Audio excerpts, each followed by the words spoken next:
এই আচ্ছা, এই বলো আগের দিন কারোর কোনো অসুবিধা আছে?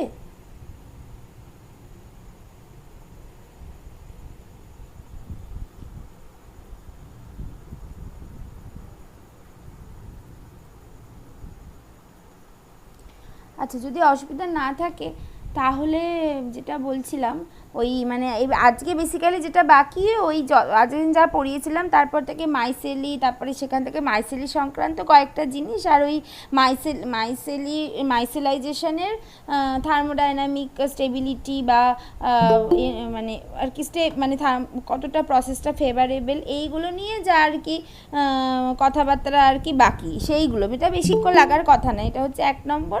কিন্তু তার সাথে আরও কিছু মানে কয়েকটা টার্ম মানে যেটা সারফেস কেমিস্ট্রিতে ইম্পর্টেন্ট কিছু আর কি, আরও মানে কিছু কিছু 2-3টে জিনিস আছে যেগুলো আর কি বেসিক্যালি মানে একটু খাপছাড়া টাইপের, তো সেইগুলো একটু করে নেওয়াটা দরকার আর কি।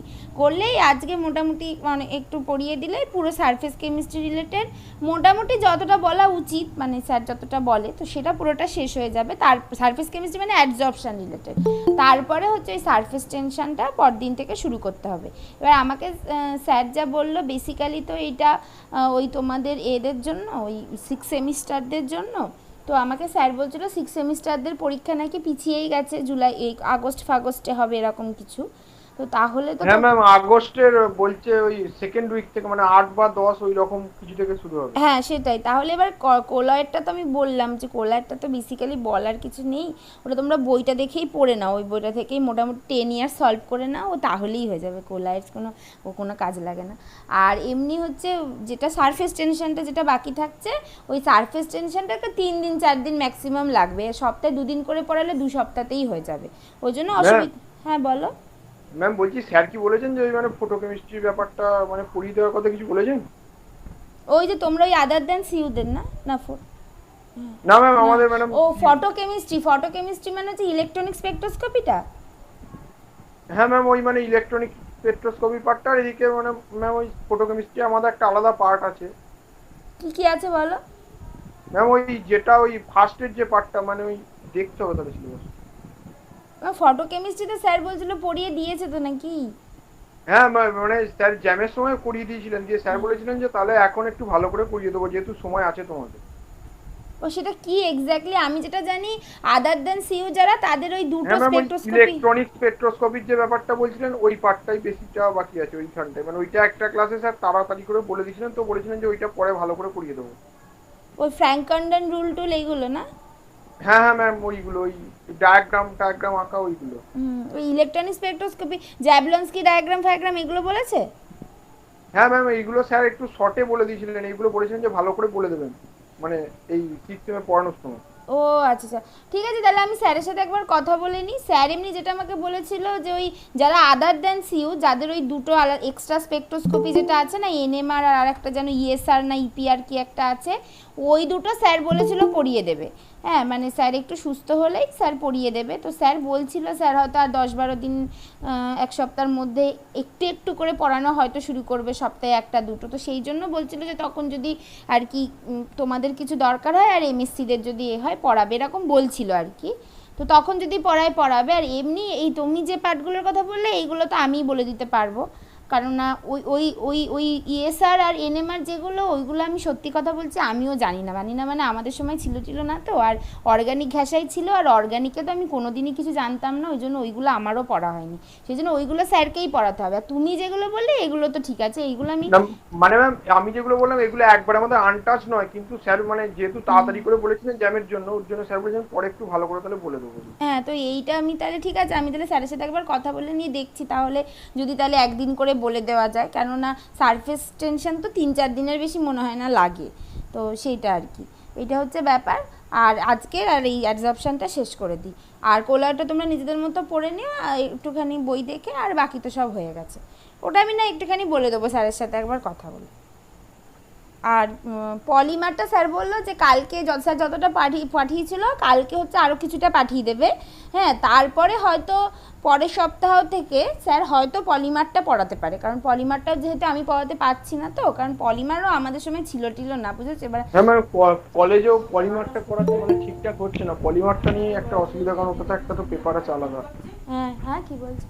মেজমাসির নাম্বারে ফোন করছি, সব বলছে আনএভেলেবেল। তার মানে মেজমাস করে পয়সা নেই, 1 মাস হয়ে গেছে। না হতে পারে, হ্যাঁ আজকে একটা নোটিফিকেশান এসেছে, ঠিক আছে আমি পড়িয়ে নিই। হ্যাঁ তো পলিমারটা, হ্যাঁ ওটা তো হ্যাঁ সেটাই।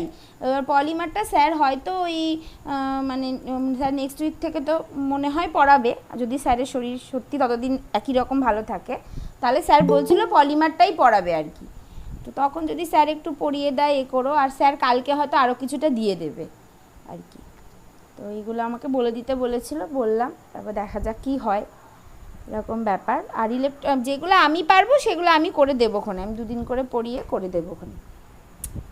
আচ্ছা তাহলে এইটা আজকে মোটামুটি শেষ করে দিই পুরোটা, যেগুলো খুবই ছোট ছোট পার্ট বাকি, কিন্তু এই খাপছাড়া বাকি। আচ্ছা এবার এইটা বলা শুরু করার আগে আমি আগের দিন একটা পার্ট আমি আসলে মিস করে গেছিলাম, যার জন্য আমার মানে সরিই বলা উচিত।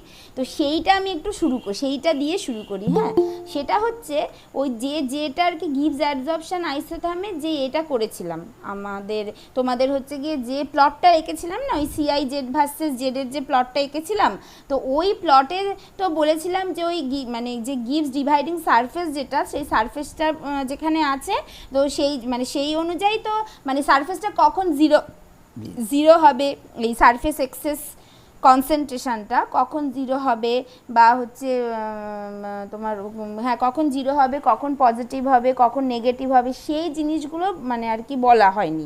আমি শুধু বলে দিয়ে গেছিলাম যে সারফেস এক্সেস কনসেন্ট্রেশন এইভাবে বলে দিয়ে গেছিলাম, কিন্তু কখন ওগুলো কি হবে সেটা জাস্ট মুখে বলেছিলাম, বাট আলাদা করে করিনি যে কখন 0 হবে, কখন হবে, এইটা যেটা মানে সারফেস এক্সেস কনসেন্ট্রেশন বলছি, সরি সারফেস এক্সেস এরিয়া, হ্যাঁ এইটা। তো সেইটা আজকে একটু বলে দিই, কারণ আগের দিন ওটা ঠিক করে বলা হয়নি, মানে ওইটুকু জায়গা শুধু ওইটা বলে দিয়ে তারপরে আবার ওই মাইসেলাইজেশন ওইগুলোতে চলে যাবো, ঠিক আছে। আচ্ছা তাহলে ওই প্লটটা আর একবার করি। হ্যাঁ আচ্ছা সেটা করি। আচ্ছা তাহলে যেটা প্লটটা তাহলে কেমন ছিল, যে প্রথমে আমাদের কাছে কি ছিল, দাঁড়া প্রথমে আমি জাস্ট এরকম আঁকি। প্রথমে আমাদের কাছে অ্যাকচুয়াল সিস্টেম ছিল। প্রেজেন্টেশন অন আছে? হ্যাঁ হ্যাঁ ম্যাম, অন্য কেউ প্রেজেন্ট করে দিয়েছে বলে আপনার স্ক্রিনটা দেখা যাচ্ছে না। ও এইটা যে কেন করে না এই গ্রুপটাতে, আমার মাথা খারাপ হয়ে যাবে। ম্যাম দেখা যাচ্ছে তো স্ক্রিনটা, ঠিকই তো আছে। হ্যাঁ ম্যাম দেখা যাচ্ছে না। দেখা যাচ্ছে কি যাচ্ছে না? হ্যাঁ ম্যাম দেখা যাচ্ছে, আপনার স্ক্রিনটা করলে দেখা যাবে ম্যাম, পিন হয়ে যাবে।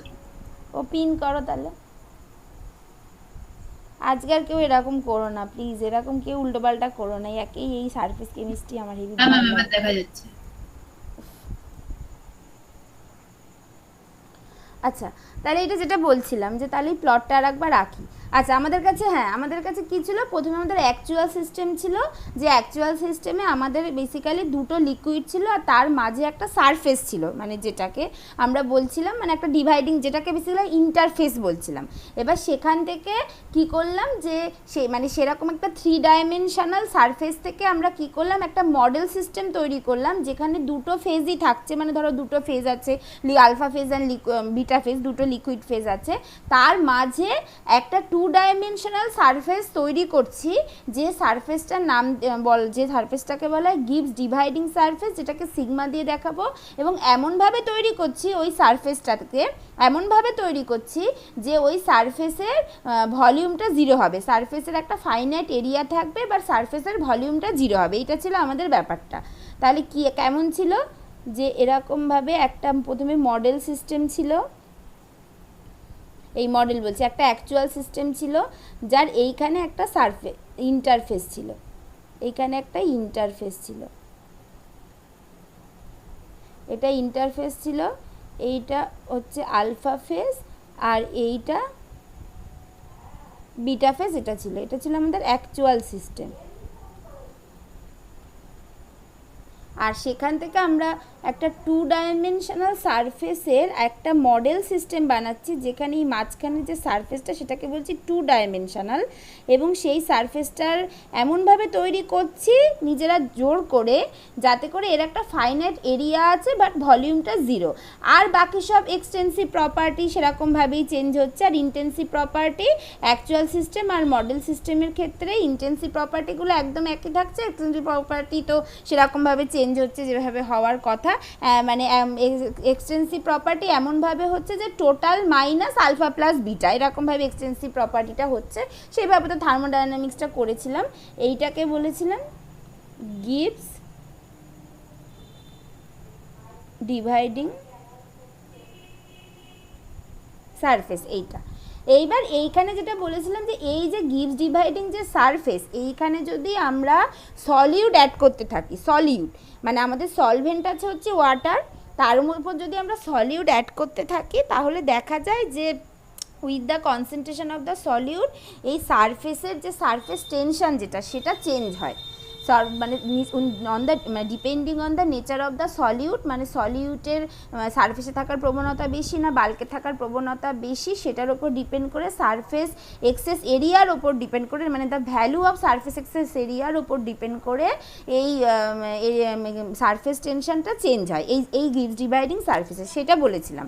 তো সেই রকমভাবে আমরা যেটা করেছিলাম যে একটা প্লট আঁকছি এটার থেকে, যে সেইটা বোঝার জন্য মানে সেইটাকে থার্মোডাইনামিক্যালি বোঝার জন্য একটা প্লট এঁকেছিলাম প্রথমে, যেটা বেসিক্যালি এই মডেল সিস্টেম, অ্যাকচুয়াল সিস্টেম এবং মডেল সিস্টেম দুটোকেই রিপ্রেজেন্ট করে। সেখানে কি CI Z versus Z plot করছিলাম, যেখানে সিআই জেডটা কি, সিআই জেডটা হচ্ছে কোনো একটা আইথ সাবস্টেন্সের কনসেন্ট্রেশন যেটাকে জেড অ্যাক্সিস বরাবর চেঞ্জ করছি, কোনো একটা আইথ সাবস্টেন্সের কনসেন্ট্রেশন যেটাকে জেড অ্যাক্সিস বরাবর চেঞ্জ করছি। এবার আমাদের কি ছিল, এবার হচ্ছে এখানে বলছি এইখানে আমাদের আলফা ফেজ আছে আর ধরো এই অবধি বিটা ফেজ আছে।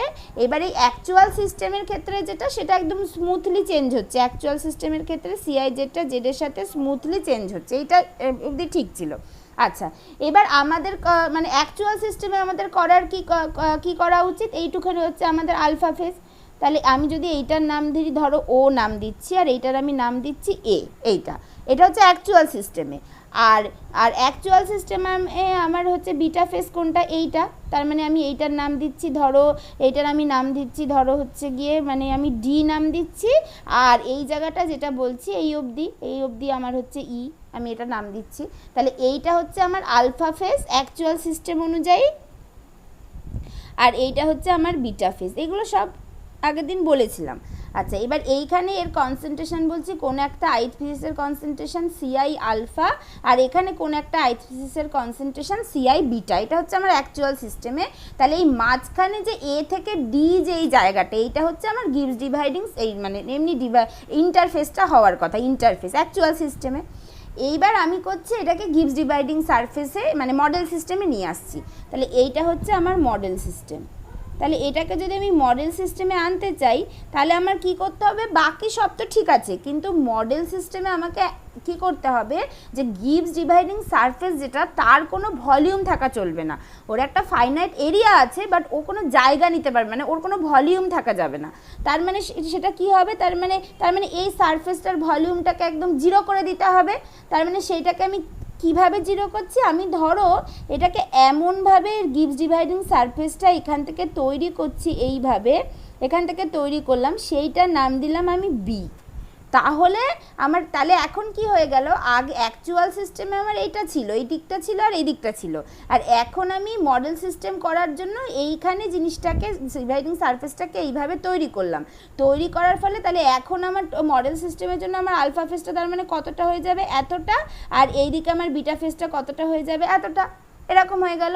তার মানে এখন আমার যেটা হলো মানে এখন আমার টোটাল অ্যামাউন্ট যেটা সেটা মানে এক পুরো টোটাল সিস্টেমটার জন্য যে টোটাল অ্যামাউন্ট এনআই যেটা সেটা হচ্ছে A into concentration of 0 to E, এই মানে O to E, basically concentration of O to E বা 0 to E, মানে এখানে 0 0 আছে, তাহলে হচ্ছে 0 to E বা ও টু ই, এইটা ইন্টু কাকে আমি প্লট করব, এই কাকে আমি ইন্টিগ্রেট করব, এই সিআই জেডটাকে, তার মানে হচ্ছে গিয়ে সিআই জেড ডিজেড, এটা ছিল আমার এনআই। আর এখন আমার কি হলো, এখন আমার NI alpha plus NI beta যেটা সারফেস এক্সেস অ্যামাউন্ট যেটাকে বলে আর কি, সেইটা এখন আমার কত হলো, এনআই আলফা মানে এটা হচ্ছে সারফেস এক্সেস অ্যামাউন্ট না, এটা হচ্ছে আলফা প্লাস বিটা ফেজের টোটাল অ্যামাউন্ট যেটা NI alpha plus NI beta, সেটা কত হবে এখন, সেটা হবে হচ্ছে এ ইন্টু কমন নিয়ে নিলাম, এনআই আলফাটা কত, সেটা হবে 0 থেকে বি, মানে এখন মডেল সিস্টেমের ক্ষেত্রে 0 থেকে বি, তার মানে হচ্ছে গিয়ে 0 থেকে বি সিআই আলফা ডিজেড এইটা হবে, প্লাস বিটা ফেজের জন্য কি হবে ডি থেকে ই, ডি থেকে ই, তার মানে হচ্ছে এটা হবে হচ্ছে গিয়ে এই সরি ডি থেকে ই বলছি, বি থেকে ই, বি থেকে ই সিআই বিটা ডিজেড এটা হবে। তার মানে এইটা এখন হলো হচ্ছে এ ইন্টু এই দিকটা হলো সিআই আলফাটা, তো এর কনসেন্ট্রেশনটা কনস্ট্যান্টই আছে, তাহলে সিআই আলফাটা বাইরে বেরিয়ে আসলো, এটা হয়ে গেল বি, প্লাস হচ্ছে এটা হলো CI beta into E minus B, এইটা হলো আমার এখন NI alpha plus NI beta. তাহলে আমার সারফেস এক্সেস অ্যামাউন্ট কত হলো, এনআই সিগমাটা কত হলো, সেটা হলো NI minus NI alpha plus NI beta, এটা হলো। এইটা মানে কত, এইটা মানে হচ্ছে এ আমি কমন নিয়ে নিলাম, তার মানে এটা হলো আমার integration of 0 to E CI Z DZ, এইটা মাইনাস আমার হলো হচ্ছে এই যে মাইনাস হচ্ছে CI alpha into B plus CI beta into E minus B, এইটা হলো, তাই তো এটা হলো আমার এখন সারফেস এক্সেস অ্যামাউন্ট, যেটা হচ্ছে আমার বেসিক্যালি এনআই সিগমা। এবার এইটা মানে অ্যাকচুয়ালি কত, এই এনআই সিগমাটা, আচ্ছা এটা হলো, আচ্ছা ভালো কথা। এবার এখান থেকে সারফেস এক্সেস এরিয়াতে চলে যাই, তাহলে সারফেস এক্সেস অ্যামাউন্টকে যদি আমি ওই যে সারফেস এক্সেস এরিয়া বা সারফেস এক্সেস কনসেন্ট্রেশন যেটা বলি, তাহলে সেটা দিয়ে যদি এখন আমি ভাগ করে দিই, মানে এই এনআই সিগমাটাকে যদি আমি এ দিয়ে ভাগ করে দিই, তাহলে আমি এখান থেকে সারফেস এক্সেস কনসেন্ট্রেশনটা পেয়ে যাব, মানে এইটা যেটা, তাহলে গামা আই যেটা, এই গামা আই সিগমাটা কি হবে, এই এনআই সিগমা বাই এ এটা হবে। এইটা মানে কত, এইটা মানে হচ্ছে এটা মানে কি হবে, এ এ কেটে গেল, integration of 0 to E CI Z DZ minus of CI alpha into B plus CI beta into E minus B, এইটা হবে এইটা। তার মানে এইটা কত, এটা ইকুয়ালস টু কী হবে, আচ্ছা এইটা ইকুয়ালস টু কী একটু বোঝার চেষ্টা করি। তাহলে এই যে জিনিসটা মানে এই যে রাশিটা যেটা এই সারফেস এক্সেস কনসেন্ট্রেশন যেটাকে বলছি গামা আই যেটা, সেইটা এখান থেকে আমি এই প্লটটা থেকে একটু বোঝার চেষ্টা করি। তাহলে তার জন্য কি করছি আমি এই প্লটটাকে একটু আচ্ছা এখন করতে হবে না, হ্যাঁ ঠিক আছে এটা করি। এইটা মানে কি, আচ্ছা প্রথমে integration of 0 to E CI Z DZ, এইটা মানে কি, এইটা মানে এই পুরো জায়গাটা মানে কতটা, মানে ধরো 0, এখানে আমি নাম দিয়েছি 0 এ বি ডি ই, আমি আর এখানে সির সাথে সি যেহেতু কনসেন্ট্রেশন বোঝাচ্ছে তাই সি দিয়ে আর কনফিউজ হচ্ছি না, ই এখানে আমি বলছি এফ, এটা হচ্ছে গিয়ে জি, এটা হচ্ছে গিয়ে এইচ, তারপরে এটা হচ্ছে গিয়ে আই, এটা হচ্ছে জে, এটা হচ্ছে কে, এইভাবে বললাম। তাহলে আমার এইটা হচ্ছে টোটাল যে এরিয়াটা, মানে হচ্ছে তোমার এই যে 0 থেকে শুরু করে এই টোটাল পুরো এরিয়াটা যেটা, মানে 0 এ বি, আমি এটাকে এখানে সেটা দেখে লিখতে পারলে ভালো হতো, 0 A B D E F G, তারপরে তোমার হচ্ছে এফ জি, তারপরে হচ্ছে গিয়ে জি এর পর হচ্ছে জে কে ও, এই টোটাল এরিয়াটা হচ্ছে এইটা, মানে এই যে এই টোটাল এরিয়াটা যেটা এই টোটালটা সেটা হচ্ছে এইটা, মাইনাস থেকে আমি কি বাদ দিচ্ছি, সিআই আলফা ইন্টু বি, মানে এইটা যেটা এই যে এই জায়গাটা সিআই আলফা ইন্টু বি, মানে এই যে এই পুরো জায়গাটা, তার মানে হচ্ছে ও এ বি, এইদিকে হচ্ছে আই জে কে ও, এইটা তার মানে এটা কত, ও A B I J K ও, এটা ও, তাহলে কী আসলো, ও এ বি, তারপরে এইদিকে আই জে কে ও, এটা হচ্ছে পুরো সিআই আলফা। আর সিআই বিটা কোনটা, CI beta into E minus B, সেটা কতটা, সেটা হচ্ছে এইটুকুরও, মানে হচ্ছে তোমার B D E F G H B, তাই তো, তাহলে plus B D E F G H B, এইটা।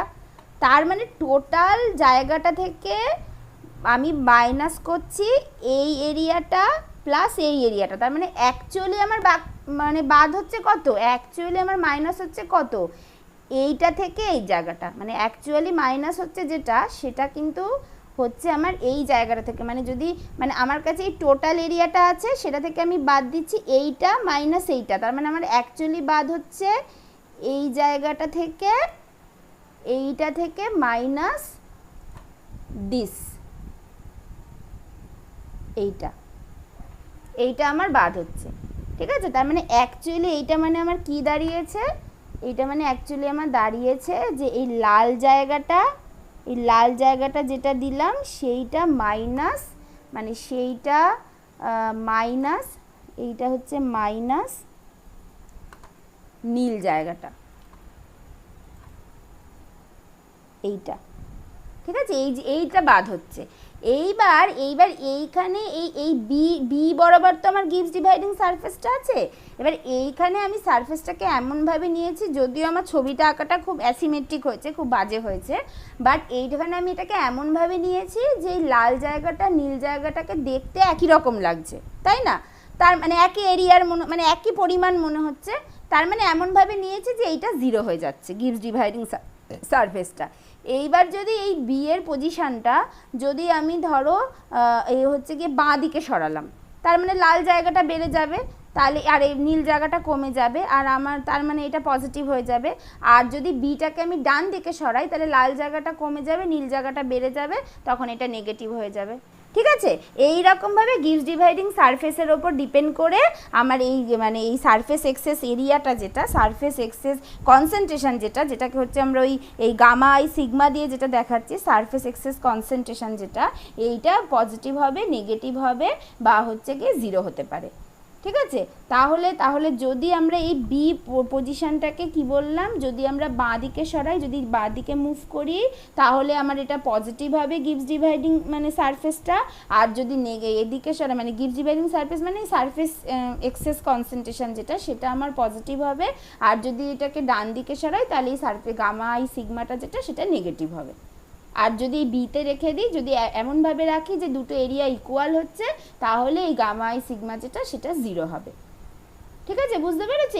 এইটুকু বলার ছিল, এইটা আগের দিন একটু না বলে চলে গেছিলাম, ঠিক আছে।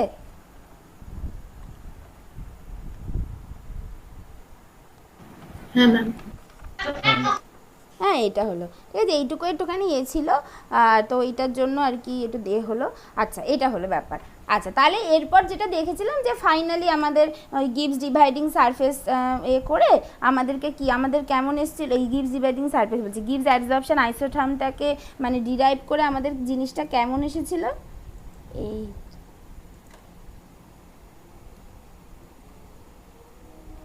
Gives অ্যাডসর্পশন isotherm. আচ্ছা, এইটা আমাদের কেমন এসেছিল তাহলে জানো, D gamma by D C two equals to minus R T by C two gamma two, এটা এসেছিল। যেখানে এই 2 মানে কি, 2 মানে হচ্ছে সলিউটকে বোঝাচ্ছি, তাই তো, 2 মানে হচ্ছে আমরা সলিউটকে বোঝাচ্ছি, কিন্তু আমরা এখানে এমনভাবে নিয়েছি যে মানে সলভেন্টটা হচ্ছে ওয়াটার, এবং সলভেন্টের সলভেন্টটা হচ্ছে ওয়াটার, এবং আমরা এখানে সলিউটটা অ্যাড করতে পারি, সলিউটের কনসেন্ট্রেশনের সাথে সারফেস টেনশনটা চেঞ্জ হচ্ছে, ঠিক আছে। মানে সলিউশনটার সারফেস টেনশনটা চেঞ্জ হচ্ছে, সলিউটটাকে অ্যাড করছি বলে। যেখানে এই গামা 2টা মানে হচ্ছে সলিউটের সারফেস এক্সেস কনসেন্ট্রেশন, C2টা হচ্ছে সলিউটের কনসেন্ট্রেশন, সলিউটটাকে চেঞ্জ আর অ্যাড করছি বলে গামাটা চেঞ্জ হচ্ছে, এটা সবসময় মাথায় রাখতে হবে, ঠিক আছে। তাহলে এইটা হচ্ছে গিভস অ্যাডসর্পশন আইসোথার্ম।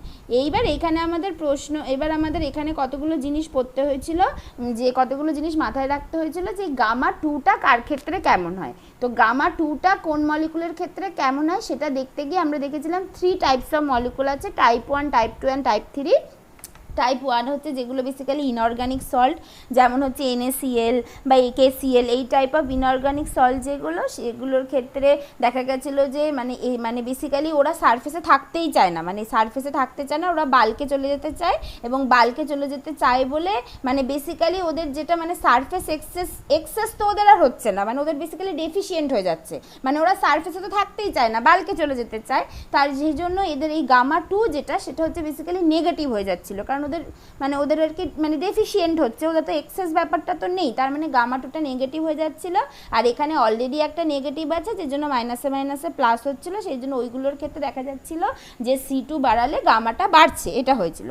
টাইপ 2টা কি? টাইপ 2টা হচ্ছে গিয়ে মিডিয়াম সাইজ বা স্মল সাইজ অর্গানিক কম্পাউন্ড ছিল, পোলার অর্গানিক কম্পাউন্ড, যাদের একটা হাইড্রোফিলিক পার্ট ছিল, একটা হাইড্রোফোবিক পার্ট ছিল, এবং সেই ক্ষেত্রে কি হয়েছিল যে ওই এবং ওয়াটারটা যেহেতু আমাদের solvent which is a polar molecule, তার ফলে কি হচ্ছিল ওই যে হাইড্রোফিলিক যে পার্টগুলো এই টাইপ 2 সারফেস অ্যাক্টিভ মানে টাইপ 2 সলিউটগুলোর যে আর কি পোলার পার্টগুলো যেটা বা হাইড্রোফিলিক পার্টগুলো যেটা, সেটা হচ্ছে ওই জলের দিকে মুখ করে থাকছিল, মানে বাল্কের দিকে মুখ করে বা জলের দিকে মুখ করে থাকছিল, আর হাইড্রোফোবিক পার্টগুলো উপরের দিকে থাকছিল, সেরকমভাবে একটা তৈরি করছিল, এবং এইটার ক্ষেত্রে দেখা যাচ্ছে যে এদের গামা 2টা পজিটিভ হয়, যে কারণে এদের ক্ষেত্রে ওই কনসেন্ট্রেশন বাড়ালে সারফেস টেনশন যেটা সেটা কম ছিল, এটা ছিল টাইপ 2। আর টাইপ 3 যেটা স্পেশাল কাইন্ড অফ মলিকুল, যেটা নিয়ে আমাদেরকে আরও অনেক কিছু বলতে হবে, সেইটা আমি আগের দিন পুরোটা বলে উঠতে পারিনি, যেটা এই টাইপ 3 টাইপ অফ মলিকুল যেটা, এইগুলো কী কী ছিল, এইগুলো হচ্ছে লার্জ সাইজ অর্গানিক মলিকুলগুলো, অর্গানিক পোলার কম্পাউন্ড এইগুলো ছিল, এবং এইগুলোর ক্ষেত্রে কি হচ্ছে, এগুলোর ক্ষেত্রেও সেম জিনিস হবে, যে যদি আমরা এরকম মানে এগুলোর ক্ষেত্রেও হবে যে এগুলো মানে they have a polar hydrophilic part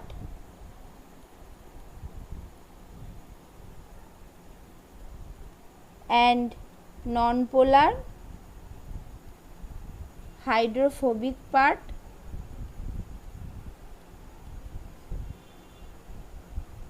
এরকম ছিল, এবং যার ফলে এরা হচ্ছে গিয়ে পোলার সলভেন্টের মানে সংস্পর্শে আসলে যেটা এরা কিভাবে থাকছিল, জাস্ট লাইক টাইপ 2 এর মতোই থাকছিল, কিন্তু এদের ক্ষেত্রে ব্যাপারটা একটু আলাদা হবে, যে মানে এগুলো জাস্ট এরকমভাবে থাকছিল, এই যে এখানে যদি ওয়াটার থাকে তাহলে এরকমভাবে মানে এইখানে যদি এইভাবে হচ্ছে ওয়াটারগুলো থাকে, এইভাবে হয়তো ওয়াটারগুলো আছে এইভাবে, তাহলে এই ওয়াটারের দিকে এদের হাইড্রোফিলিক পার্টগুলোকে রেখে হাইড্রোফোবিক পার্টগুলোটা অ্যাওয়ে ফ্রম ওয়াটার এরকমভাবে থাকছিল। এবার এইগুলোর ক্ষেত্রে এদের ওই মানে এদের ক্ষেত্রে কি হচ্ছে, এদের ক্ষেত্রে for these types of molecules এই গামা 2 যেটা সেটা বেসিক্যালি পজিটিভ হয়, যে কারণে হয়েছে ডি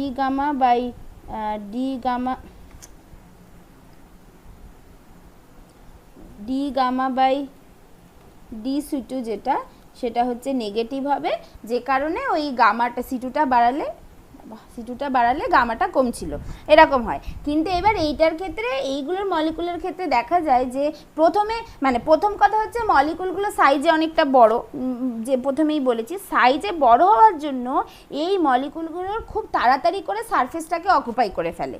এবার ভীষণ তাড়াতাড়ি সারফেসটা অকুপাই হয়ে যাওয়ার ফলে এদের এমন জায়গায় থাকে না যে এরা আর সারফেসে মানে থাকতে পারবে, তখন কি করে, তখন একটা একটা করে মলিকুল এই বাল্কে আসতে শুরু করে দেয়। এবার যখন এরা বাল্কে আসতে শুরু করে দেয় তখন ব্যাপারটা কি হয়, যখন এরা কি হচ্ছে, এটা কি কাঁপছে কেন, যখন এরা বাল্কে আসতে শুরু করে দেয় তখন ব্যাপারটা কি হয়, যে তখন এদের মানে তাহলে নেক্সট এটার পর কেমন হয়, এরা বাল্কে আসতে শুরু করে দেয়। আচ্ছা, তাহলে বাল্কে আসতে যখন একটা একটা করে মলিকুল শুরু করে দেয়, মানে এই জায়গাটা পুরোটা অকুপাইড হয়ে গেছে,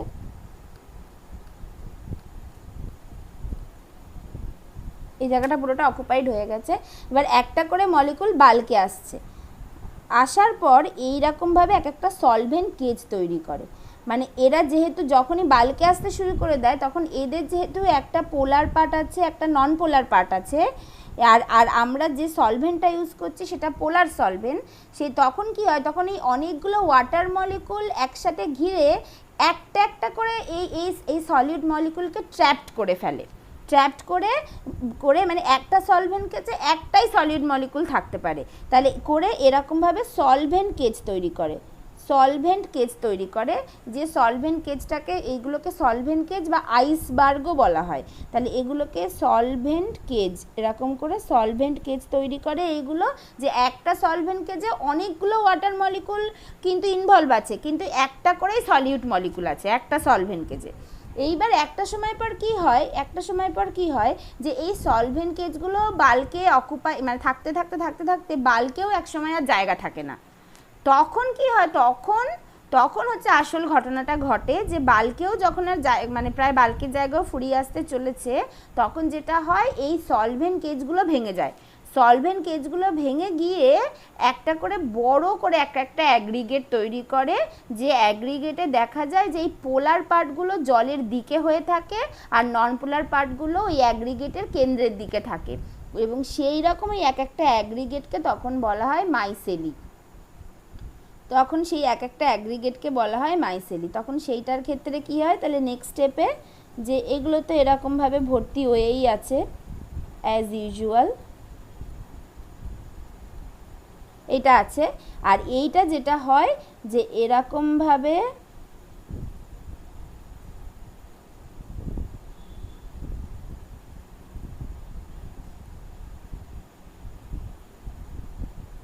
এরকম এইভাবে একটা হচ্ছে গিয়ে অ্যাগ্রিগেট তৈরি করে, যেখানে এই পোলার পার্টগুলো জলের দিকে করে থাকে, কারণ এখানে তো সব জল আছে, এইভাবে এটা করে, এরকম অনেকগুলো অ্যাগ্রিগেট তৈরি করে, এই একটা অ্যাগ্রিগেটকে বলা হয় মাইসেলি, মাইসেলি।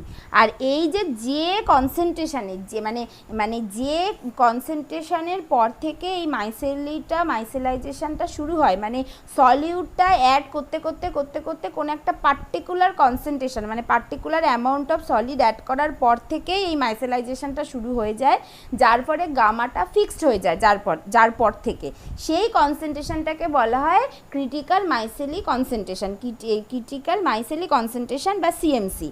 আর এই প্রসেসটাকে, যে মাইসেলি তৈরি করার প্রসেসটাকে বলা হয় মাইসেলাইজেশন।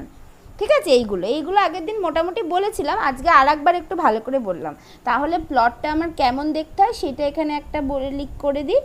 প্লটটা তাহলে কেমন দেখতে হচ্ছে, গামা ভার্সেস C2 প্লটটা,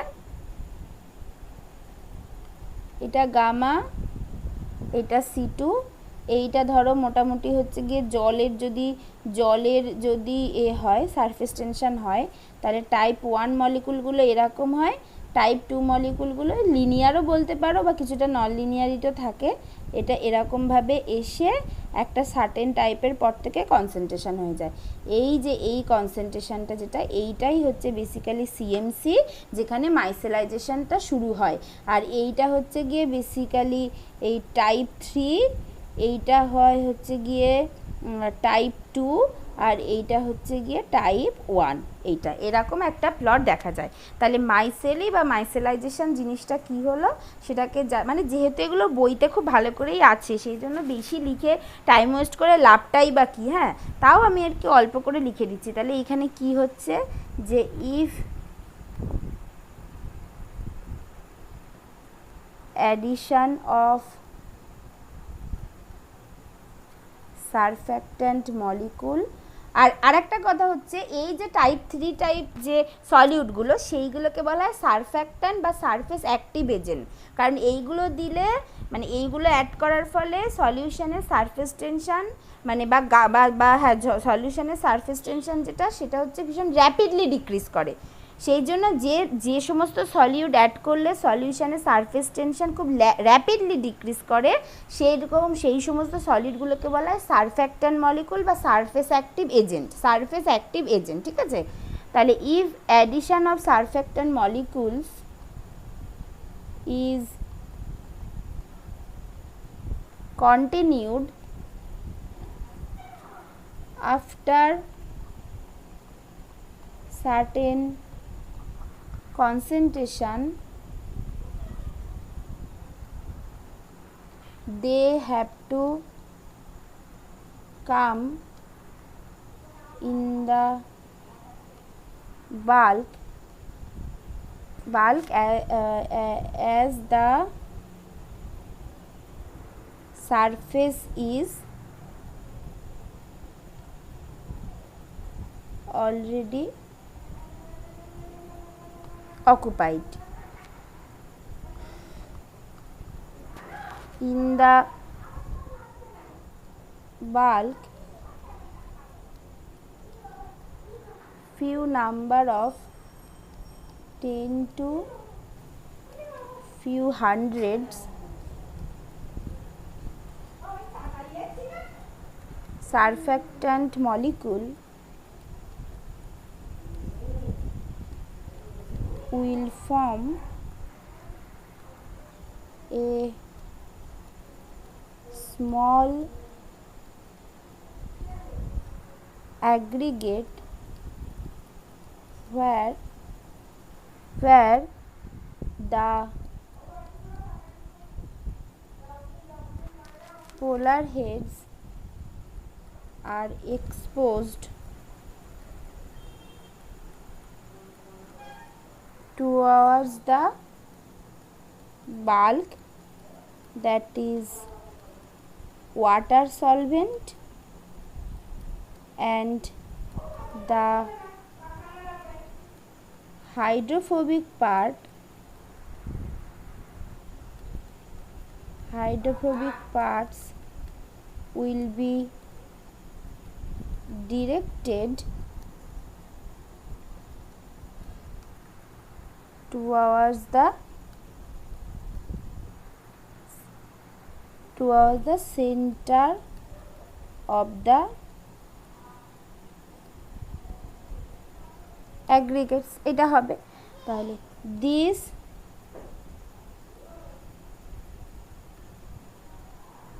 aggregate for macromolecules are called micelle, and this process of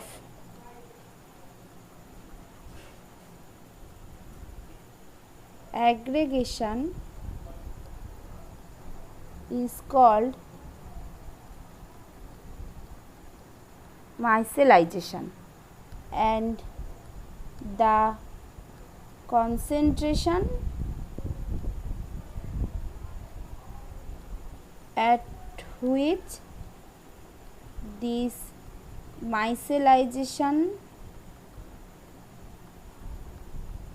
micellization process starts is called critical micelle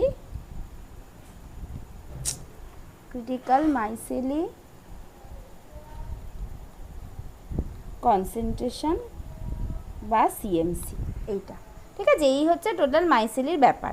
আর এই যে এক একটা অ্যাগ্রেগেটে যতগুলো নাম্বার অফ মলিকুল ইনভলভ থাকে, যতগুলো number of surfactant molecule involve থাকে, তাদেরকে বলা সেই নাম্বারটাকে বলা হয় অ্যাগ্রেগেশন number.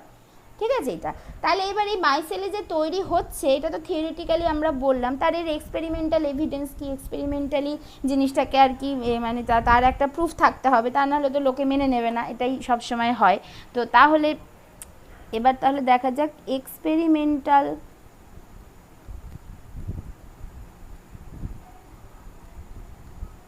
Supports in favour of মাইসেলাইজেশন।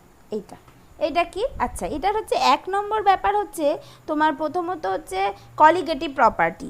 Colligative প্রপার্টির ব্যাপারটা হচ্ছে মানে প্রথমত কলিগেটিভ প্রপার্টিটা কিসের ওপর ডিপেন্ড করে? ওই নাম্বার অফ আয়ন্স বা নাম্বার অফ মলিকুল, মানে কতগুলো নাম্বার অফ মলিকুল ফ্রিলি আছে বা কতগুলো নাম্বার অফ আয়ন্স আছে তার উপর, মানে নাম্বারের ওপর, মানে কোনো পার্টিকেলের নাম্বারের ওপর ডিপেন্ড করে কলিগেটিভ প্রপার্টিটা। কিন্তু এইটার ক্ষেত্রে দেখা যাচ্ছে যে আমি সারফেস অ্যাক্টিভ এজেন্ট বা সারফেক্ট্যান্ট মলিকুল অ্যাড করেই যাচ্ছি, তার মানে আমার এখানে ফ্রি পার্টিকেলের সংখ্যা বাড়া উচিত, কিন্তু তার ফলেও দেখা যাচ্ছে যে এই পার্টিকুলার এই কনসেন্ট্রেশনে বা কোনো একটা সার্টেন কনসেন্ট্রেশনের পর থেকে এই কলিগেটিভ প্রপার্টিগুলো তেমন কোনো অ্যাব্রাপ্ট চেঞ্জ হচ্ছে না। তার মানে তখন এখান থেকে বোঝা গেল যে তার মানে আমি যে মানে যেগুলো অ্যাড করছি সেগুলো তার মানে ওই বাল্কের মধ্যে গিয়ে কিছু একটা করছে, যার ফলে যে আমার ওই যতটা বাড়া উচিত কলিগেটিভ প্রপার্টি সেরকম হচ্ছে না, মোটামুটি একই থেকে যাচ্ছে কলিগেটিভ প্রপার্টিটা। তার মানে ওখানে ওই যেগুলোকে পাঠাচ্ছে সেগুলো কোনোভাবে ওর ভিতরে গিয়ে অন্য কোনো কাজে ইনভলভ হয়ে যাচ্ছে বা কোনোভাবে অন্য কোথাও ট্র্যাপড হয়ে যাচ্ছে, যেটা সলিউশনের মধ্যে আর থাকতে পারছে না। এটা একটা বোঝা গেল, ঠিক আছে, এরকম একটা ব্যাপার যেখান থেকে আর কি বোঝা গেল যে এটা হচ্ছে না। তারপরে হচ্ছে কি তোমার এক্সপেরিমেন্টাল প্লট যেটা উপরে আঁকলাম, সেই প্লটেও দেখা গেল যে একটা সার্টেন কনসেন্ট্রেশনের পর থেকে যে ভ্যালুগুলো পাওয়া যাচ্ছে গামা, সেগুলো অ্যাজ ইফ কোনো চেঞ্জই হচ্ছে না, একদম কনস্ট্যান্ট থেকে যাচ্ছে। তাহলে সেইটা হচ্ছে একটা এক্সপেরিমেন্টাল সাপোর্ট। তাহলে এইরকম কিছু পাওয়া গেল যেখান থেকে বোঝা গেল যে তার মানে হচ্ছে তারপরে হচ্ছে লাইট স্ক্যাটারিং এক্সপেরিমেন্ট, যেটা সেখান থেকেও দেখা গেল যে লাইট স্ক্যাটারিং এক্সপেরিমেন্ট থেকে যে এখানে অ্যাকচুয়ালি কিছু একটা ঘটছে, মানে কোনো প্রসেস ঘটছে যেখানে আর কি ওই সলিড মলিকুলগুলো ট্র্যাপড হয়ে যাচ্ছে, মানে সলিড মলিকুলগুলো ইনভলভ হয়ে পড়ছে অন্য কোনো কাজে। তো এইরকম দুটো তিনটে আর কি এক্সপেরিমেন্টাল সাপোর্ট থেকে বোঝা গেল যে তার মানে হ্যাঁ সেখানে মাইসেলাইজেশন ঘটছে। হ্যাঁ, তার মানে এক নম্বর হচ্ছে surface tension versus concentration of surfactant molecules plot gives a break at gives a break as micellization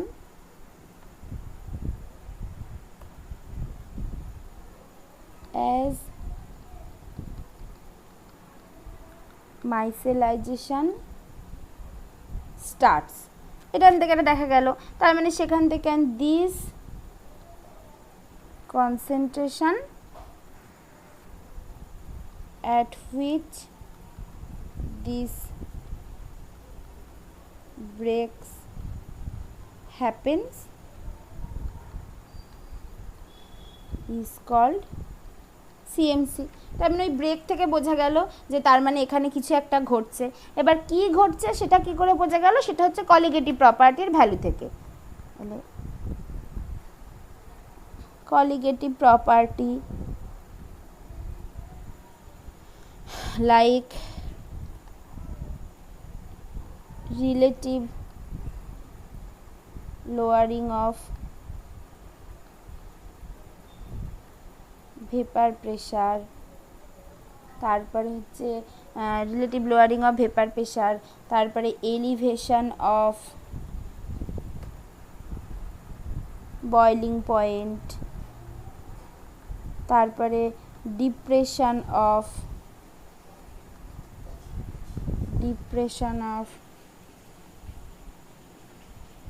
freezing point, তারপরে হচ্ছে সব থেকে ইম্পর্টেন্টলি অসমোটিক প্রেশার, যেটা কিন্তু basically osmotic pressure pi equals to কী হয়, C2 ইন্টু RT।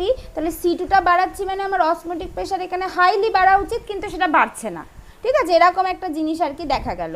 তাহলে হচ্ছে অসমোটিক প্রেশারটা হচ্ছে জ্যামের ছেলেরা অতটা বুঝতে পারছো না হয়তো, তো তোমরা কদিন পরে বুঝতে পারবে সিন্স তোমরা যেহেতু ফেসটা পড়ছো। আচ্ছা, তাহলে হচ্ছে অসমোটিক প্রেশার এইগুলোর ক্ষেত্রে দেখা গেল যে এইগুলো হচ্ছে বেসিক্যালি কী হয়, দিস ডিপেন্ডেন্ট অন দ্য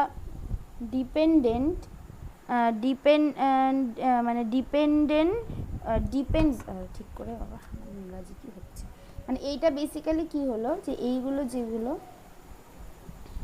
যেগুলো this are independent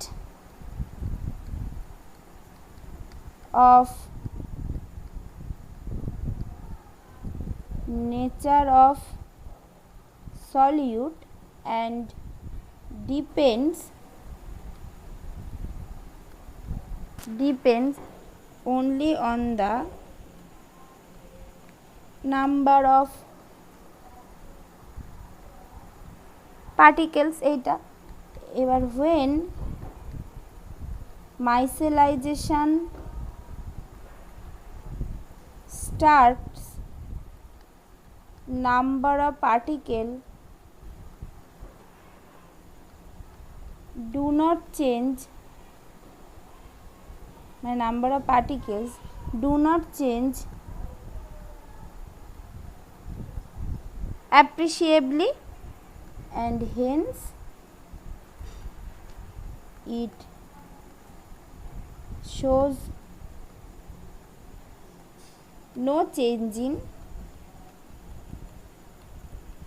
colligative property, এরকম হচ্ছে। ঠিক আছে, তাহলে এইগুলো থেকে বোঝা গেল যে তার মানে কিছু একটা ঘটছে এইটা। আচ্ছা, এবার তাহলে ঠিক আছে, তার মানে মাইসেলাইজেশন ঘটছে, সিএমসি হচ্ছে, এইগুলো আমি বুঝে গেলাম, এগুলোকে মাইসেলি বলে, সেইগুলো বুঝলাম। ঠিক আছে, এইবার এখন আমার ব্যাপারটা হচ্ছে নেক্সট যে কথাটা, তাহলে এই যে মাইসেলাইজেশনটা হচ্ছে, এইবার এইটা কতটা ফিজিবল, মানে এমনিতে মাইসেলাইজেশন কাইনেটিক্স আরও অনেক কিছু আছে, সেগুলো অনেক বেশি হায়ার মানে হায়ার আর কি কেমিস্ট্রি, যেগুলো হচ্ছে মাইসেলাইজেশন এই সমস্ত ক্ষেত্রে ওই ফলিমারও আসে। হ্যাঁ, তো সেই সব তো এমএসসি টেমএসসিতে লোকজন পড়ে, যারা সারফেস কেমিস্ট্রিতে কাজ করে তারা পড়ে টরে। তো এমনি আপাতত তোমাদের যতটুকু জানতে হবে যে মাইসেলি তো হচ্ছে, তাহলে এই জিনিসটা কতটা ফেভারেবল, কতটা থার্মোডাইনামিক্যালি ফেভারেবল। থার্মোডাইনামিক্যালি ফেভারেবল হতে গেলে আগে কি হতে হবে, একে এনার্জেটিক্যালি ফেভারেবল হতে হবে, এনট্রপিক্যালি ফেভারেবল হতে হবে, সেইটা কতটা কি সেইটা জানতে হবে, সেইটা জানলেই হবে আপাতত। তাহলে কি, তাহলে এইটা এবার নেক্সট যেটা দেখা যায়, তাহলে এরপর হচ্ছে গিয়ে স্টেবিলিটি অফ মাইসেলাইজেশন প্রসেস বা স্টেবিলিটি অফ মাইসেলি, সেটাও বলতে পারো। তাহলে সেইটা এবার একটুখানি বুঝতে হবে। আচ্ছা, তাহলে এইটা বলছে যে মাইসেলাইজেশনে, প্রথমে আমি আগে কথাটা লিখে দিচ্ছি যে মাইসেলাইজেশন process is thermodynamically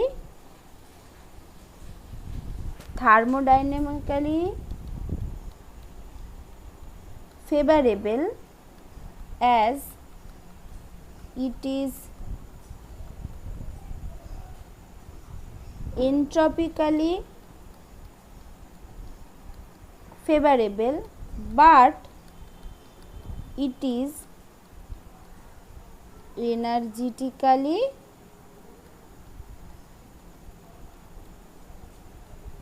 unfavorable। এইটা হচ্ছে গিয়ে মানে টোটাল স্টেটমেন্টটা।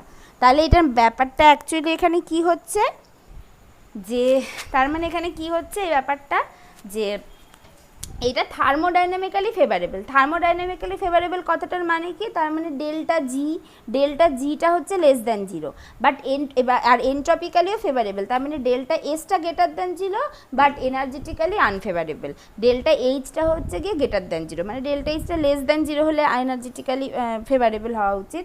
তার মানে এইটার ক্ষেত্রে কি ডেল্টা জিটা সেটা লেস দ্যান 0, ডেল্টা এসটা গ্রেটার দ্যান 0, বাট ডেল্টা এইচটা যেটা সেটাও গ্রেটার দ্যান 0, এই তিনটে হচ্ছে।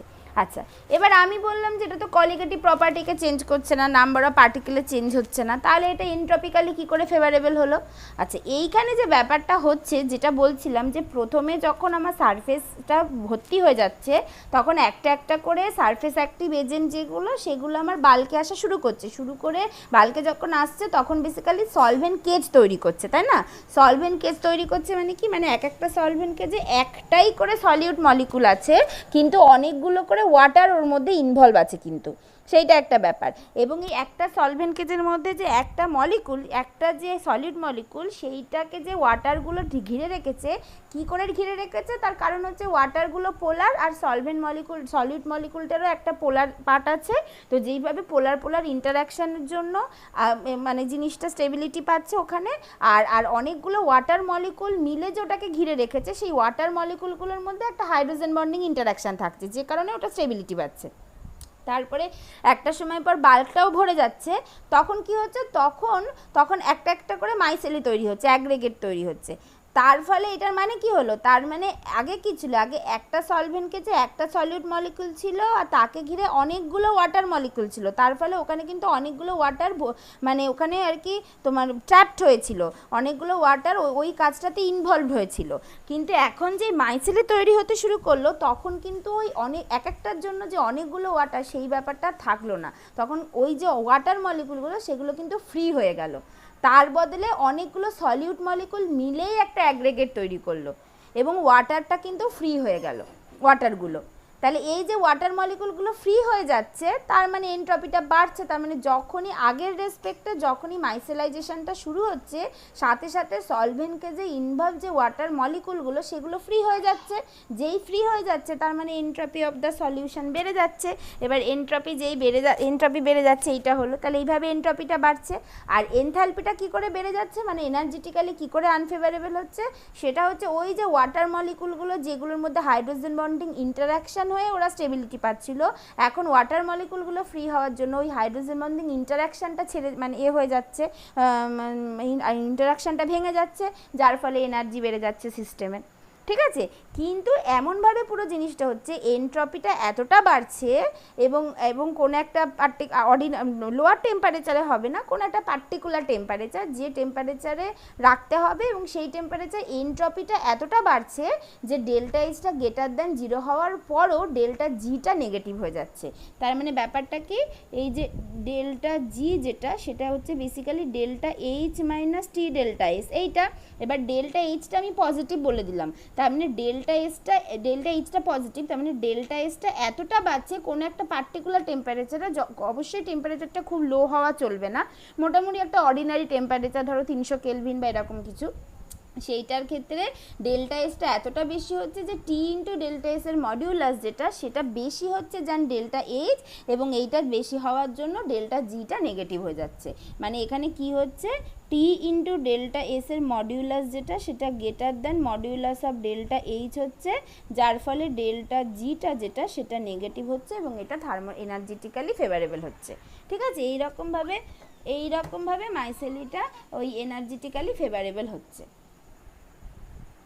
ঠিক আছে, বুঝেছো? এইভাবে পুরো জিনিসটা হচ্ছে। হ্যাঁ, এটা হচ্ছে। ঠিক আছে, বুঝতে পেরেছো? তাহলে এবার এইটাকে জাস্ট একটুখানি আমি করে লিখে দিই। তাহলে কি হচ্ছে যে বিফোর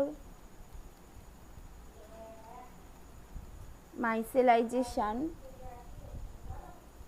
না লিখে দিলেও হতো কিন্তু, ঠিক আছে লিখে দিই তার কারণ বইতে ভালোভাবেই আছে, মানে স্যারের বইটার কথা বলছি, এমনি অন্য যে কোনো বইতেই থাকবে নিশ্চয়ই। সারফেক্টাল molecule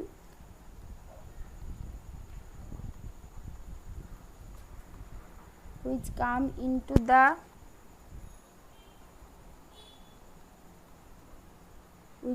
into the bulk phase will be trapped by solvent cage. Initially, one solvent cage will contain one molecule, মানে one basically solute molecule আর কি, there must be a stronger hydrogen bonding interaction among the H2O molecules which are involved in the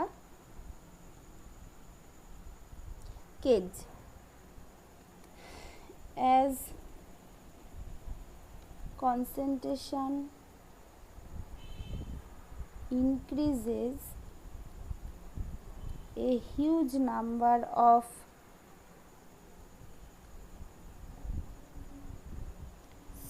solvent cages are formed when the solvent cage will come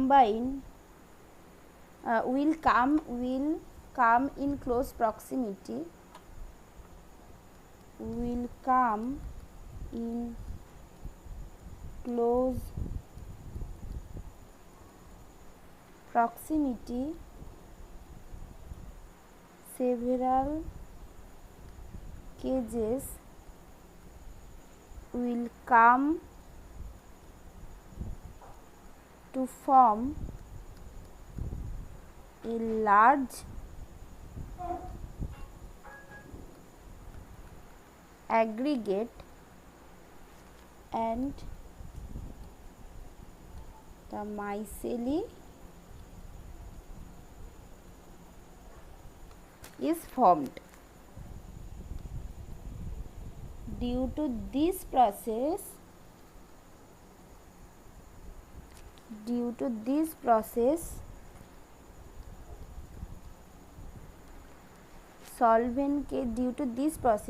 a fraction of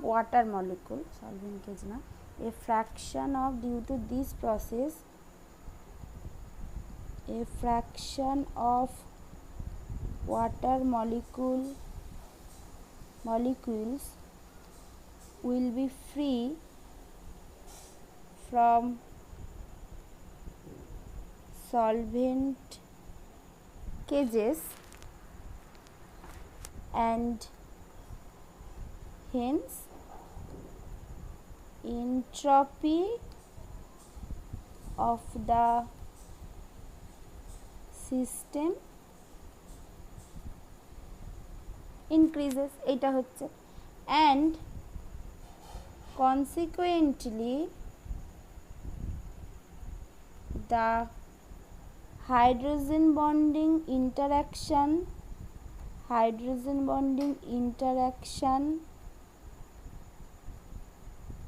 between H2O breaks down, due to which the energy of the system increases, but at ordinary temperature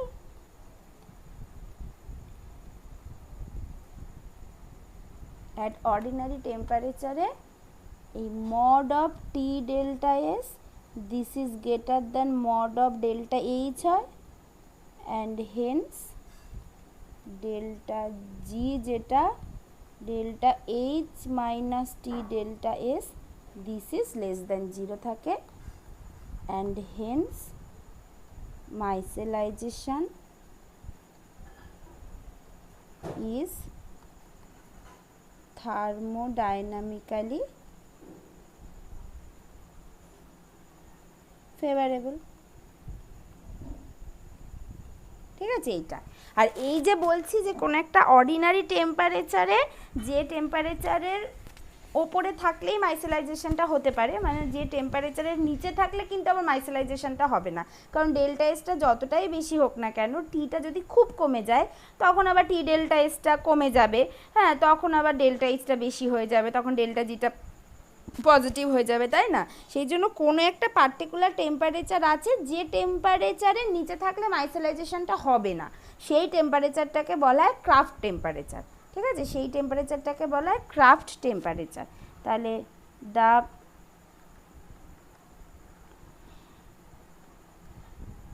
minimum temperature below which micelle is not formed is called craft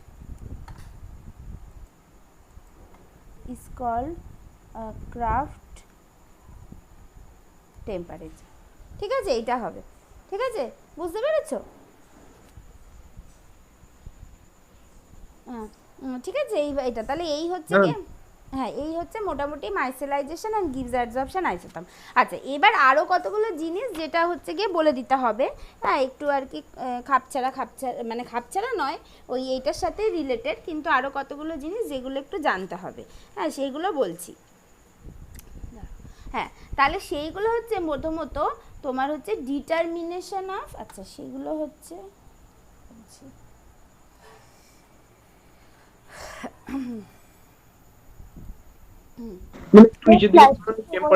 লিখে নেবো একটা line. সেইগুলো হচ্ছে প্রথমত 1 নম্বর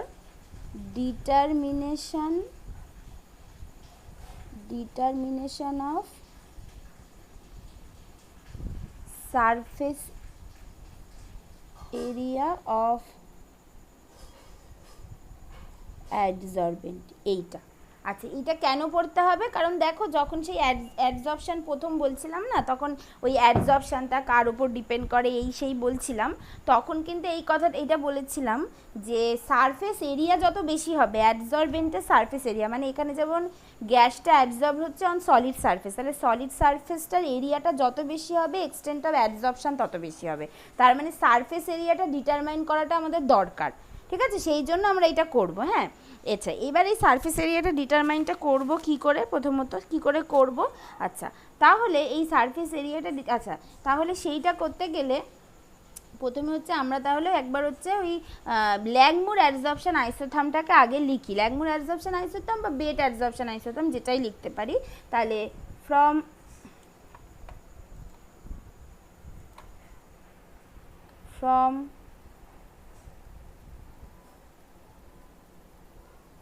ল্যাংমুর অ্যাডসর্পশন isotherm, সে একটা form লিখেছিলাম না, P/V equals to 1/Vm into k, যেখানে কেটা হচ্ছে ইকুইলিব্রিয়াম কনস্ট্যান্ট বাই P/Vm, এটা ছিল। যেখানে এগুলো কী ছিল, ভিএমটা কী ছিল, ভিএমটা ছিল টোটাল ভলিউম, মানে টোটাল ভলিউম অফ দ্য অ্যাডসর্বেন্ট, মানে ওই অ্যাডসর্বেন্টের মধ্যে টোটাল যতটা জায়গা অকুপাইড হতে পারে আর কি, যতটা জায়গায় অ্যাডসর্পশনটা হতে পারে যতটা ভলিউমে, সেটা ছিল ভিএম।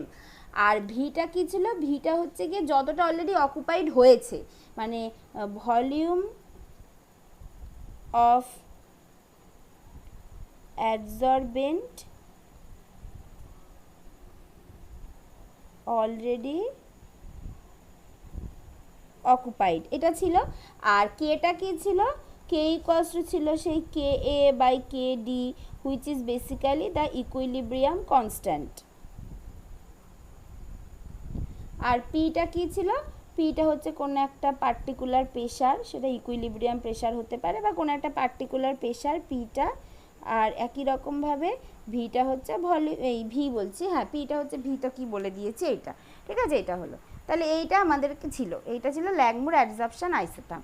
এইবার এখান থেকে এখান থেকে যদি আমরা ওই পি, এখান থেকে যখন আমরা করছিলাম যে এখান থেকে যদি আমরা P/V ভার্সেস পি যদি প্লট করি, তাহলে এরকম একটা স্ট্রেট লাইন পাচ্ছিলাম, যার তোমার ইন্টারসেপ্ট হচ্ছে 1/Vm ইন্টু কে, আর স্লোপটা যেটা পাচ্ছিলাম সেটা হচ্ছে 1/Vm।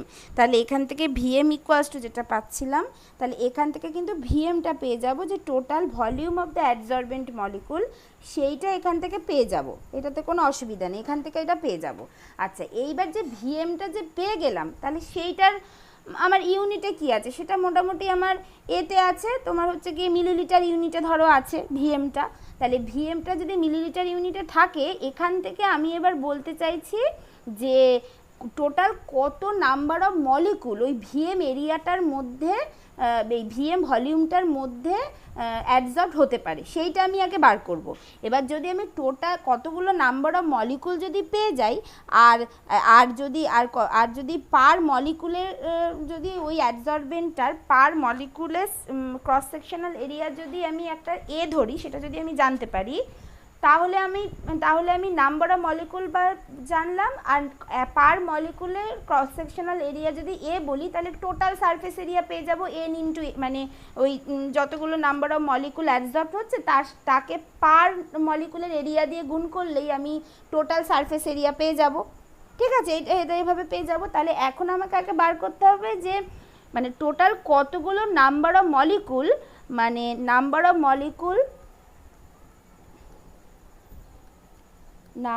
molecules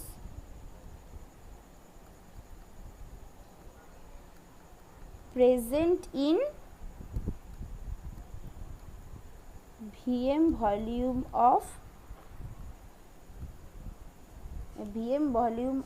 ওই adsorbent,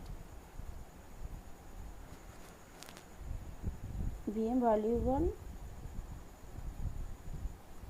adsorbent, এইটা সেটা কত হবে, সেটা হচ্ছে এন বলছি সেটা ইকুয়ালস টু হচ্ছে এই ভিএম যেটা বেসিক্যালি এমএলএ আছে, সেইটা থেকে আমি নাম্বার অফ মলিকুল বার করতে চাইছি। তাহলে দেখো সেটাকে আমি কি করব, এইটা আছে, এইটাকে আমি ভাগ করছি 22,400 মিলিলিটার, যেটা বেসিক্যালি 1 মোল অফ গ্যাস যদি বলি, 1 মোল অফ গ্যাস, তাহলে সেই 1 মোল মানে গ্যাস যেহেতু অ্যাডসর্বেন্টের ওপর অ্যাডসর্বড হচ্ছে তাই আমি গ্যাস বলছি, 1 মোল অফ গ্যাসের ভলিউম হচ্ছে এনটিপিতে 22,400 মিলিলিটার, এটা আমরা জানি। তার মানে এই ভিএমটাকে যেটা এমএলএ আছে সেটা থেকে নাম্বার অফ মলিকুলে নিয়ে যেতে গেলে আমি এটাকে 22,400 মিলিলিটার পার মোল দিয়ে ভাগ করছি, তাতে আমার মিলিলিটার কেটে গেল, আর এইখানে আমি নাম্বার অফ মলিকুলে নিয়ে যাব ইনটু এটাকে এন এ, যার ইউনিট হচ্ছে মোল ইনভার্স, অ্যাভোগাড্রো নাম্বার দিয়ে গুণ করে দিচ্ছি। তাহলে আমি এখান থেকে টোটাল নাম্বার অফ মলিকুল পেয়ে যাব, তাই তো? বুঝতে পেরেছো তো? এখান থেকে আমি টোটাল নাম্বার অফ মলিকুল পেয়ে যাব। তাহলে এখানে কি হলো যে here we have assumed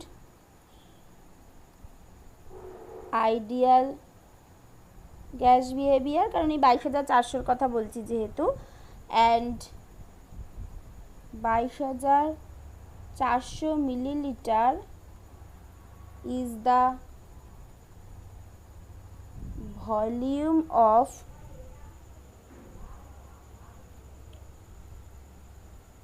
1 mole of gas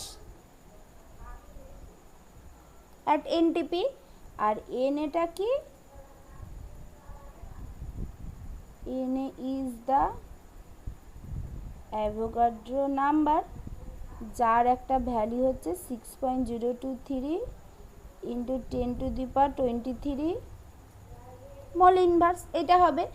এইবার তাহলে এটা হলো আমি নাম্বার অফ মলিকুল পেয়ে গেলাম, তার মানে টোটাল ভিএম ভলিউমটার মধ্যে কতগুলো নাম্বার অফ মলিকুল থাকতে পারে, অ্যাডসর্বড হতে পারে, সেটা পেয়ে গেলাম।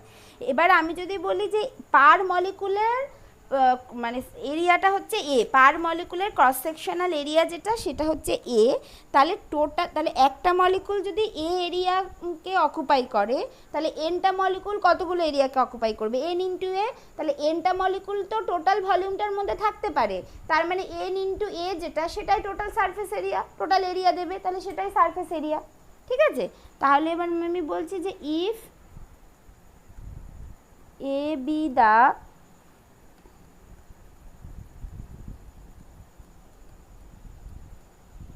cross sectional area per molecule মানে গ্যাস মলিকুল আর কি, তাহলে then surface area of the absorbent কি হবে S equals to N into A, এইটা তার মানে এইটা মানে কি, এটা মানে হচ্ছে ভিএম, যেটা হচ্ছে বেসিক্যালি এমএলএ আছে, by 22,400 ml per mole into N A, যেটা হচ্ছে গিয়ে মোল ইনভার্সে আছে, ইন্টু এ, এটা হলো।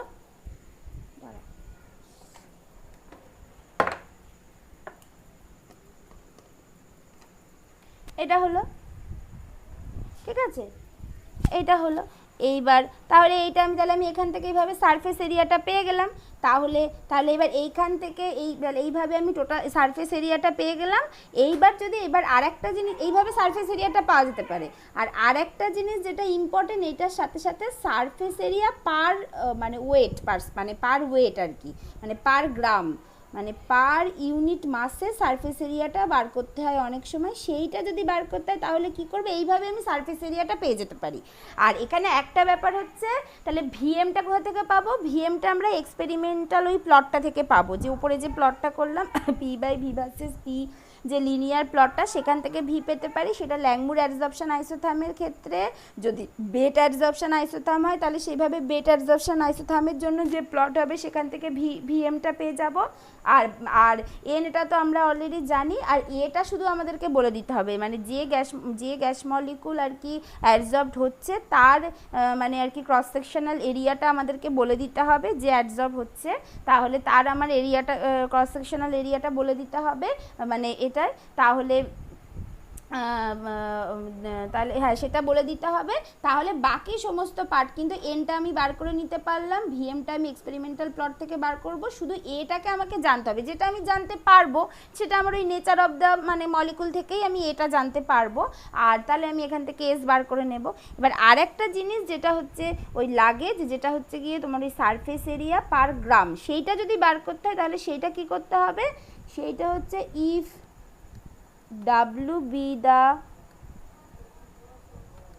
mass of the solid adsorbent, then surface area per gram of solid অ্যাডসর্বেন্ট, সেটা কি হবে, সেটাকে অনেক সময় বলা হয় স্পেসিফিক সারফেস এরিয়া।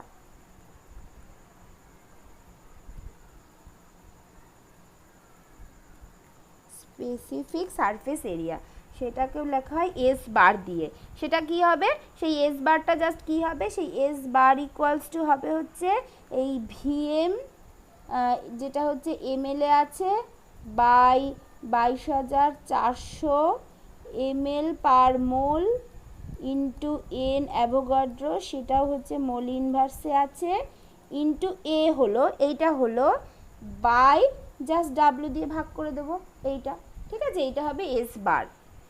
এরকমভাবেও বার করা যেতে পারে। তাহলে এইটা হলো ল্যাংমুর অ্যাডসর্পশন আইসোথাম থেকে ভিএমটা বার করব, শুধু এটা আমাকে বলে দিতে হবে, আর ডাব্লুটা যদি আমি জানি সেইগুলো যদি বলে দিতে পারি তাহলে এখান থেকে আমি সারফেস এরিয়া বার করতে পারবো। আর যদি বেট অ্যাডসর্পশন আইসোথাম হয় তাহলে ভিএম কি করব, ভিএমটা কি করে বার করব সেটাও তোমরা জানো, মানে বিইটি অ্যাডসর্পশন আইসোথাম যদি হয়,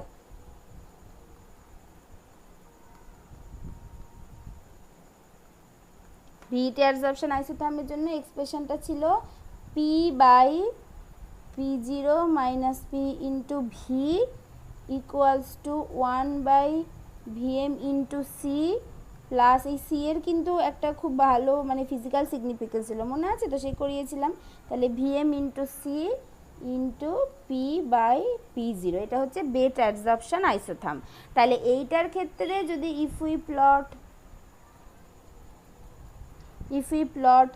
P by P0 minus P into V versus P by P0, এটা যদি প্লট করি দেন আমরা কি পাবো, এখানে P by P0 minus P into V by P/P0 যদি প্লট করি তাহলে আমরা এইখানে এরকম একটা স্ট্রেট লাইন পাবো যার ইন্টারসেপ্ট হবে 1/Vm ইন্টু সি আর স্লোপ হবে C-1/Vm ইন্টু সি, এটা হবে। তাহলে এবার এইখান থেকে এরকম পাবো। এবার এই স্লোপ আর ইন্টারসেপ্টটাকে যদি একটু রিঅ্যারেঞ্জ করে লিখি তাহলে স্লোপ আর ইন্টারসেপ্ট থেকেই আমরা Vm ইকুয়ালস টু জাস্ট পাবো, আমি সেসব আর দেখাচ্ছি না কারণ আগে বলেছিলাম বলে, এখানে জাস্ট পাবো 1 Vm equals to 1 slope plus intercept, এইটা পাবো। তাহলে এখান থেকে Vm পেয়ে যাবো, বাকি তো আর যা যেমন আছে তেমন। তাহলে এরকমভাবে আমরা সারফেস এরিয়া অফ দ্য অ্যাডজর্বেন্ট, যেটা আর কি অ্যাডজর্বেন্ট মলিকুল, সেটা বার করতে পারি, যার উপর ডিপেন্ড করে আমার এক্সটেন্ট অফ অ্যাডজর্পশনটা বাড়ে। ঠিক আছে, এইটা একটা জিনিস, এইটা একটা হলো।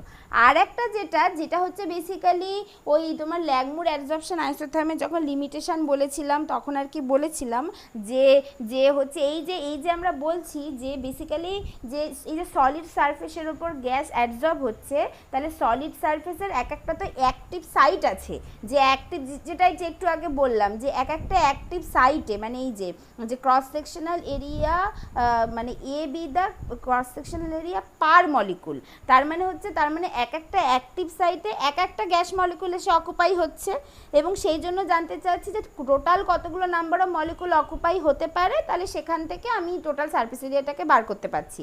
তার মানে ওই যে সলিড সারফেসটা তার হচ্ছে এক একটা অ্যাক্টিভ সাইট আছে, যে অ্যাক্টিভ সাইটগুলোতে একটা একটা করে গ্যাস মলিকুল এসে মানে একটা একটা করে অ্যাডজর্বেট এসে অ্যাডজর্বড হচ্ছে, এটা হচ্ছে ব্যাপার। তাহলে প্রথমে একটা জায়গাতে ধরো এক্স পজিশানে একটা মলিকুল অ্যাডজর্বড হলো, তারপরে এক্স প্লাস ডিএক্স পজিশানে আর একটা অ্যাক্টিভ সাইট আছে, সেখানে একটা মলিকুল অ্যাডজর্বড হচ্ছে। তাহলে এই যে অ্যাডজর্পশানের সময় যে এই মলিকুলগুলোর যে পাশাপাশি অ্যাডজর্পশানটা হচ্ছে, তাহলে সেই মলিকুলগুলোর মধ্যে একটা ইন্টারাকশান থাকার কথা, যে ইন্টারাকশানটা কেউ ধরছিল না, ল্যাংমুরও ধরছিল না বা বেড ধরছে না, যে ইন্টারাকশানটা ধরছে না সেই ইন্টারাকশানের জন্য তো একটা ইন্টারাকশান এনার্জি থাকবে, যেটা কার উপরে প্রতিফলিত হবে, যে আমরা যেটা সবসময় বলে এসেছি যে মানে অ্যাডজর্পশন অফ গ্যাস অন সলিড সারফেসের ক্ষেত্রে ডেল্টা এইচটা হচ্ছে একটা কনস্ট্যান্ট কোয়ান্টিটি, যেটা নেগেটিভ হয়, এটা সবসময় বলে এসেছি। কিন্তু যদি ওই দুটো অ্যাডজর্ব মলিকুলের মধ্যে যদি একটা পাশাপাশি ইন্টারাকশান থাকে, পাশাপাশি মলিকুলগুলোর মধ্যে, যেটাকে বলা হয় ল্যাটারাল ইন্টারাকশান, তাহলে সেই ল্যাটারাল ইন্টারাকশানের জন্য টোটাল সিস্টেমটার একটা এনার্জি চেঞ্জ হবে, মানে হচ্ছে এনথ্যালপির ওপর যার এফেক্টটা গিয়ে পড়বে। তার মানে এই যে এনথ্যালপি অফ অ্যাডজর্পশনটা যেটাকে আমরা কনস্ট্যান্ট বলে আসছি, ইট ইজ নট কনস্ট্যান্ট, ওটার একটা চেঞ্জ হবে due to this lateral interaction. যদি আমরা এই ল্যাটারাল ইন্টারাকশানটাকে কনসিডার করি, তাহলে এই যে ল্যাটারাল ইন্টারাকশানটা কনসিডার করলে যে এনথ্যালপি চেঞ্জ হচ্ছে, এই এনথ্যালপিটাকে বলা হয় আইসোস্টেরিক এনথ্যালপি অফ অ্যাডজর্পশন। ঠিক আছে, এইটা একটুখানি জেনে নিতে হবে যে জিনিসটা কীভাবে ডিরাইভ করতে হয়। তাহলে নেক্সট হচ্ছে যেটা isosteric enthalpy of interaction.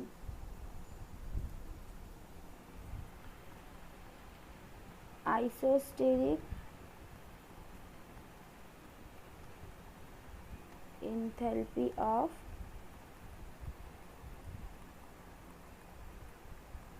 Interaction, এইটা ঠিক আছে, এইটা করতে হবে। তাহলে এইটার ক্ষেত্রে কি হবে, তাহলে এইটার ক্ষেত্রে কি বলছি, যে কি বললাম, যে in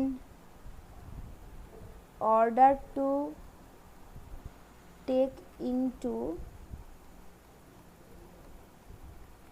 account the effect of lateral interaction instead of a constant enthalpy of adsorption, we should consider enthalpy of adsorption at a fixed surface coverage that is theta. ঠিক আছে, এইটা মানে কি বলছি, যেটা বললাম এতক্ষণ সেটাই, মানে তাহলে এইবার সারফেস টেনশন এইবার এনথালপি অফ অ্যাডজর্পশনটা কনস্ট্যান্ট না, বরং সেটা হচ্ছে কোনো একটা পার্টিকুলার থিটার জন্য তার একটা পার্টিকুলার ভ্যালু আছে, মানে থিটাটার ওপর ডিপেন্ড করবে। তার মানে থিটার ওপর ডিপেন্ড করবে মানে কি, মানে থিটা মানেই তো কতটা সারফেস কভারেজ হয়েছে অলরেডি, তার মানে সারফেস কভারেজ হয়েছে মানে তার মানে ওই পুরো প্রসেসটার মধ্যে একটা ল্যাটারাল ইন্টারাকশান ঘটেছে, তার মানে সেই ইন্টারাকশানের জন্য এনথালপির একটা চেঞ্জ হয়েছে, তার মানে কোনো একটা পার্টিকুলার থিটার জন্য একটা এনথালপির ভ্যালু থাকবে। ঠিক আছে, এনথালপি জাস্ট আর কি, আমি মানে কোনো একটা পার্টিকুলার সলিড আর পার্টিকুলার গ্যাস থাকা মানেই যে এনথালপি অফ অ্যাডজর্পশনটা কনস্ট্যান্ট হবে এরকম নয়, বরং জিনিসটা হচ্ছে এনথালপিটা ভ্যারি করবে, কিন্তু কোনো একটা পার্টিকুলার থিটার জন্য এনথালপির একটা পার্টিকুলার ভ্যালু থাকবে, এইভাবে জিনিসটা বরং বেশি বলাটা ভালো। ঠিক আছে, এইটা তাহলে এবার এখান থেকে কি হবে, এবার আমরা কি জানি, আমরা যে কে যে কনস্ট্যান্টটা ব্যবহার করি, যে as K is the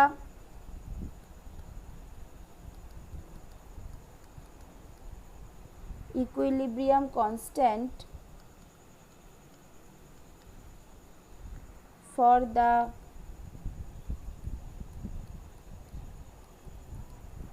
adsorption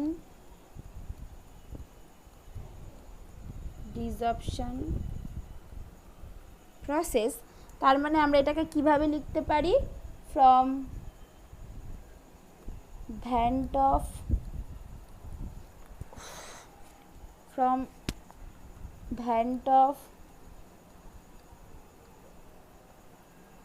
reaction of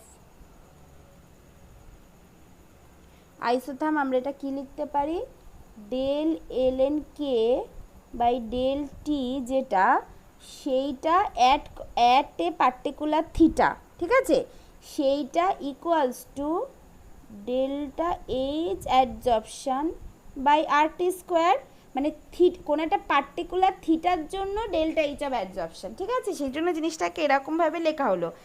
আর থিটাটা কি, থিটাটা আবার ওই প্রেশারের সাথে প্রপোর্শনাল, তার মানে del ln k by del T at constant P যেটা বলি, এটা কিন্তু কাইন্ড অফ সেরকমই দেখতে হলো, মানে কোনো একটা পার্টিকুলার থিটাতে যে ল্যাটারাল মানে পার্টিকুলার থিটা মানে কি, তার মানে সেই থিটা মানে তার মধ্যে হচ্ছে ল্যাটারাল ইন্টারাকশান হয়েছে বা আরও যা যা ইন্টারাকশান হওয়ার হয়েছে, মানে কেমিজর্পশন হয়েছে বা ফিজিজর্পশন হয়েছে, তার সাথে কিছু ল্যাটারাল ইন্টারাকশান হয়েছে, সব কিছু ইনক্লুড করে কোনো একটা পার্টিকুলার থিটার জন্য যে এনথালপি অফ অ্যাডজর্পশন। ঠিক আছে, এইটা লেখা হলো। আচ্ছা, তাহলে এইখানে কি, এই যে ডেল্টা এইচ যে adsorption, here this delta H adsorption ma'am এটা আইসোবার, তো ভ্যান টপ রিঅ্যাকশন আইসোবার তো এটা, হ্যাঁ আইসোবার মানে ভ্যান ডপ ইকুয়েশন বলে, আইসো থাম লিখেছি বলে বলছে তাই তো, হ্যাঁ ওই আইসোবার, ঠিক আছে, ভ্যান ডপ ইকুয়েশন বলে, আইসোবার বা আইসো থাম বলা মুশকিল।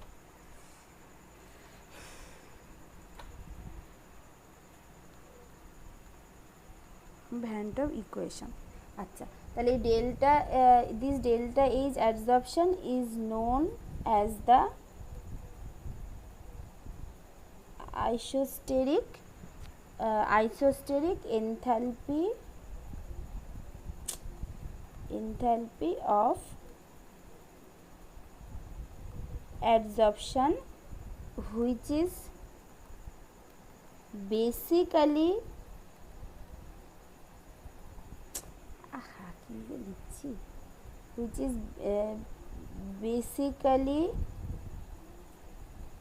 generated due to lateral interaction, এইটার জন্যই কিন্তু এই পুরো ব্যাপারটা হচ্ছে। ঠিক আছে, এইটা তাহলে এবার এটাকে আমরা এখান থেকে বার করব কি করে দেখা যাক। তাহলে এবার ফ্রম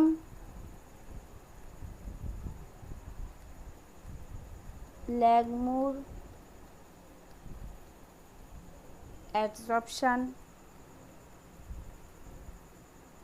আইসোথার্ম আমরা জানি theta equals to KP by 1 plus KP और k equals to theta by 1 minus theta into 1 by p হয়। আমার এটা জায়গাটা একটু মুখস্থ বলে আমি লিখে দিলাম একবারে।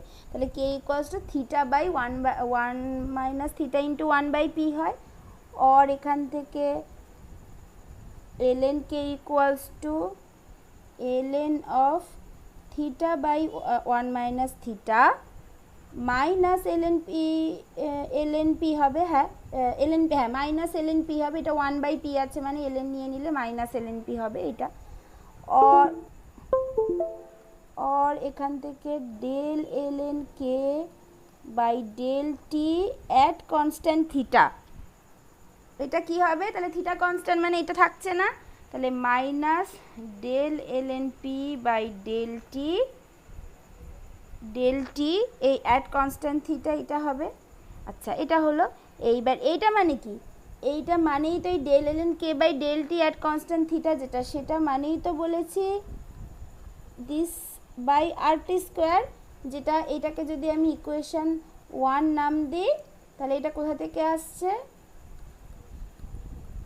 ফ্রম ইকুয়েশন 1 থেকে আসছে এইটা। তাহলে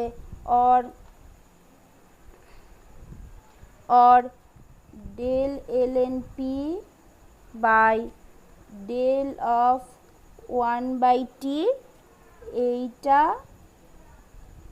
ইকুয়ালস টু কী হবে, at constant theta equals to কী হবে, এই যে তার মানে এটা T square 1 by T square আছে, তার মানে সেইটাকে যদি আমি এই দিকে নিয়ে আসি, হ্যাঁ এটাকে যদি আমি এইদিকে নিয়ে আসি তার মানে এইটা বেসিক্যালি কি হবে, এই টি স্কোয়ারটাকে যদি আমি বাঁ দিকে নিয়ে চলে আসি তাহলে এই উপরে টি স্কোয়ার থাকবে।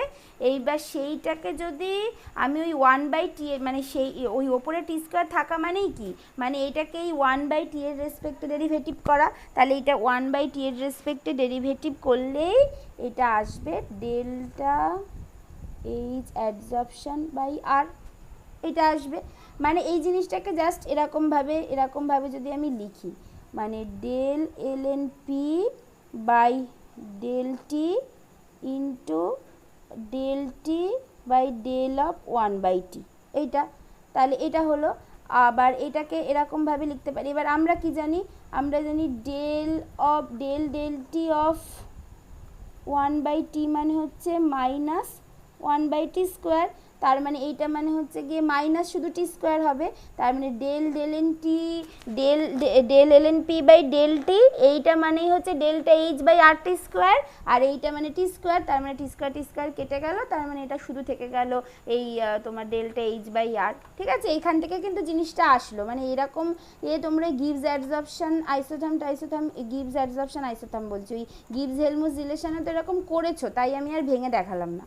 ঠিক আছে, এইটা হলো। তাহলে এইটা মানে কি, মানে এইটা মানে যদি যেহেতু এই অ্যাডসর্পশনটা মানে যেহেতু তোমার হচ্ছে এই মানে এটা মানে অ্যাডসর্পশন অফ গ্যাস অন সলিড সারফেসটা যেহেতু তোমার এক্সোথার্মিক ইন নেচার হয়, তার মানে হচ্ছে এই যে ডেল্টা এইচ অ্যাডসর্পশনটা যেহেতু নেগেটিভ হয়, তাহলে এটাকে একটা বাইরে নেগেটিভ নিয়ে চলে আসছি, এটাকে এরকমভাবে লিখলাম বাই আর এইটা।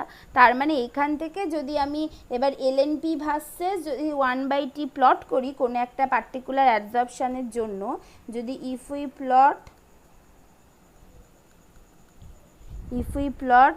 এই ln p versus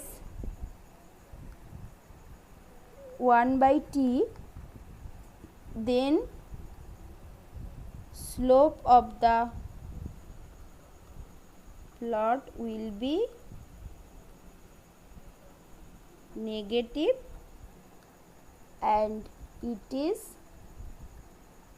mod of delta H absorption by R। তার মানে প্লটটা কেমন দেখতে হবে, প্লটটা কেমন দেখতে হবে যে ln p versus 1 by T প্লটটা জাস্ট এরকম হবে, এই টাইপের দেখতে হবে, যেখানে এইটা হচ্ছে হ্যাঁ এরকম একটা দেখতে হবে, যেখানে হচ্ছে স্লোপটা হবে হচ্ছে এটা লিনিয়ার হবে, বোঝাই যাচ্ছে। আচ্ছা স্লোপটা কি হবে, স্লোপটা হচ্ছে ডেল্টা, স্লোপটা হচ্ছে নেগেটিভ হবে, যার ভ্যালুটা হবে হচ্ছে ডেল্টা অ্যাবজর্পশন H/R, এইটা হবে স্লোপটা।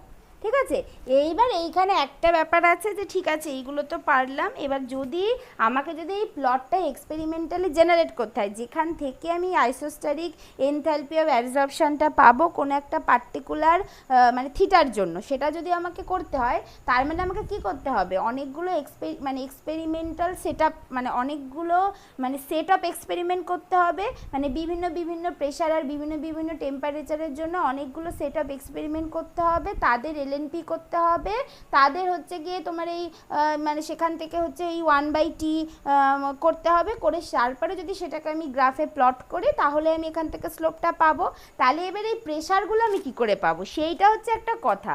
তো সেইটা যেটা করতে হয় যে অলরেডি যেহেতু অলরেডি আমরা কি জানি, থিটা ভার্সেস পি প্লট যেহেতু অলরেডি জানি, এবং সেটা বিভিন্ন টেম্পারেচারে কিভাবে চেঞ্জ হবে সেটাও যেহেতু জানি, তাহলে সেটাকে যদি এরকমভাবে করতে পারি যে এই থিটা ভার্সেস পি প্লট যেটা আমরা অলরেডি জানি যেটা কেমন দেখতে হয়, এরকম টাইপের দেখতে হয়, এরকম টাইপের দেখতে হয়, কোনো একটা মানে যেখানে হচ্ছে গিয়ে এটা একটা পার্টিকুলার প্রেশারের পরে গিয়ে এটা 1 হয়ে যেতে চায়, এরকম দেখতে হয়। এইবার যদি ধরো এরকম 4টে ডিফারেন্ট টেম্পারেচার যদি থাকে, মানে এরকমভাবে একটা আছে, যত টেম্পারেচার বাড়বে তত হচ্ছে মানে এক্সটেন্ট অফ অ্যাবজর্পশন আর কি কমবে, যত টেম্পারেচার বাড়বে এক্সটেন্ট অফ অ্যাবজর্পশন বেসিক্যালি কমবে আর কি। তার মানে এখানে যদি এটা যদি আমি T1 বলি, এটা যদি T2 বলি, এটা যদি T3 বলি, এটা যদি T4 বলি, তাহলে টেম্পারেচার যত বাড়বে এক্সটেন্ট অফ অ্যাবজর্পশন কমবে, তার মানে T1 greater than T2 greater than T3 greater than T4 এইটা হওয়া উচিত। এইবার এইটা থেকে এই প্রেশারগুলো আমি কি করে পাবো, সেটা হচ্ছে ধরো কোনো একটা পার্টিকুলার থিটাতে, আমি ধরো এরকম একটা জায়গা থেকে বলছি কোনো একটা পার্টিকুলার থিটাতে এইভাবে আছে, তাহলে সেটা হচ্ছে ধরো θ1, সেই থিটাতে যে করসপন্ডিং প্রেশারগুলো, এটা হচ্ছে P1, হ্যাঁ এটা হচ্ছে গিয়ে P2, তারপরে এইটা হচ্ছে গিয়ে P3, এইটা হচ্ছে গিয়ে P4, এইভাবে কোনো একটা পার্টিকুলার থিটার জন্য আমি হচ্ছে বিভিন্ন টেম্পারেচারে থিটা ভার্সেস পি প্লট করে ডিফারেন্ট পিগুলো পাবো, সেই পিগুলো নিয়ে এলএনপি ভার্সেস 1/T প্লট করব, করে আমি হচ্ছে ডেল্টা এইচ অ্যাবজর্পশনটা পাবো, যেটা বেসিক্যালি ওই lateral interaction of the absorbed molecule আর কি, lateral interaction of the absorbed molecule absorbed in the solid surface, তার জন্য যে কোনো একটা পার্টিকুলার থিটাতে যে এনথালপি অফ অ্যাবজর্পশানে চেঞ্জ হচ্ছে, সেইটাকে যেটাকে আমরা বলছি আইসোস্টেরিক এনথালপি অফ অ্যাবজর্পশন, সেটাই এইভাবে পাবো। বুঝতে পেরেছো? এই হচ্ছে টোটাল ব্যাপারটা।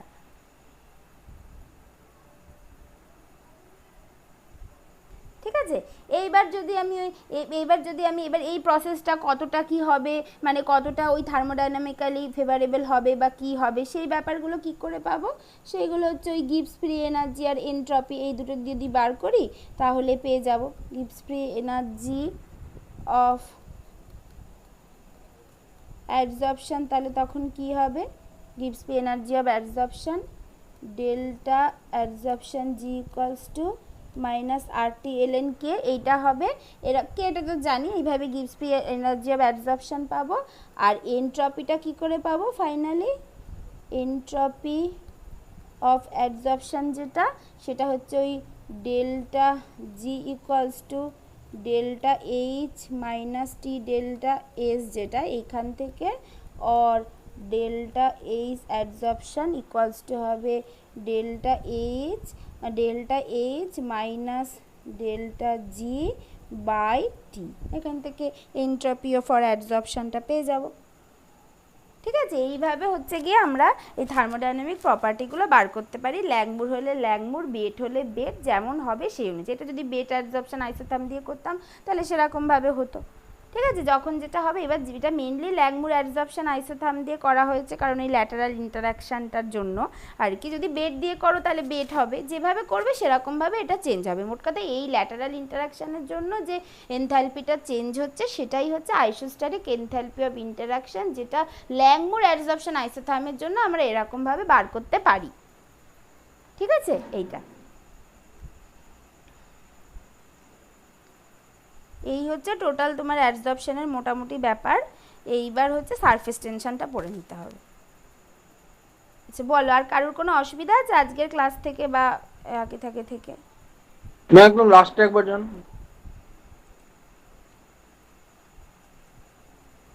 এই যে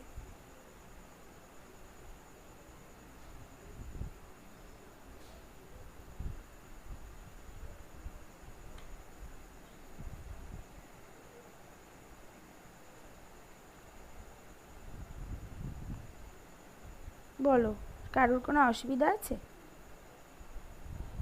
ঠিক আছে ম্যাম। ঠিক আছে, তাহলে যদি কারোর কোনো অসুবিধা মানে এইগুলোই হলো। হ্যাঁ, তাহলে আর তো আজকে তো আর একটুখানি সময় সারফেস টেনশন শুরু করেই বা কী হবে। হ্যাঁ, তাহলে আবার কবে পড়াবো বলো তো? আবার বৃহস্পতিবার দিন রাতে, হ্যাঁ 8টা থেকে। বৃহস্পতিবার 8টা বা 8:30, ওই জ্যামের ছেলেগুলো পড়ে, ওদের আর যেন কী সব প্রবলেম আছে। যাই হোক 8টা বা 8:30 ওরকম সময় থেকে বৃহস্পতিবার আবার। ম্যাম তাহলে সকালের দিকে করে দিন না, 8:30 থেকে করাতে। সকালে কখন থেকে করব? ম্যাম ওই যেরকম নিলেন আগের দিন, ওই 7:30 বা 7টা থেকে। ও বৃহস্পতিবার ম্যাম ক্লাস আছে সকালে ওই কলেজে। জ্যামের ছেলে মেয়েদের তো কী সব প্রবলেম থাকে। ওদের না করলেও অবশ্য ক্লাস তোমাদেরই বেশি ইম্পর্টেন্ট, কিন্তু স্যার বলছিল ওদের একবারে করিয়ে দিতে।